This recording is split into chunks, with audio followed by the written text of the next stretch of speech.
এই মেয়েটি যখন ঘুম থেকে ওঠে তখন সে দেখতে পায় পুরো রুমে তার মাথার চুল দিয়ে ভরে গেছে আর সবসময় মেয়েটির চুল বাড়তেছিল। এর কারণ হলো মেয়েটি একে ডাইনি জাদুর পাখিটাকে মুক্ত করে দিয়েছিল।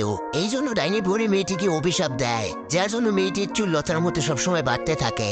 মেয়েটির চুলগুলো কোনোভাবে কোনো অস্ত্র দিয়ে কাটা যাচ্ছিল না। যদি এরকম ভাবে মেয়েটির চুলগুলো বাড়তে থাকে তাহলে কোনোভাবে চলাফেরা করতে পারবে না। এরপর দেখা যায় সেই জাদুর পাখিটা সেখানে চলে আসে।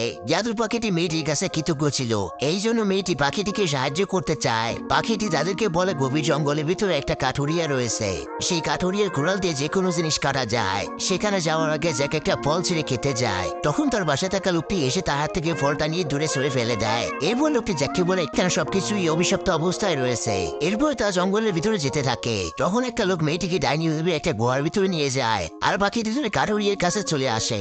তখন কাঠুরিয়া তাদেরকে বলে যদি এই কোঠারটা কিনতে চাও তাহলে কাঠগুলো কাটা শেষ হওয়ার আগে আমার নামটাকে তোমাদেরকে গেস করতে হবে।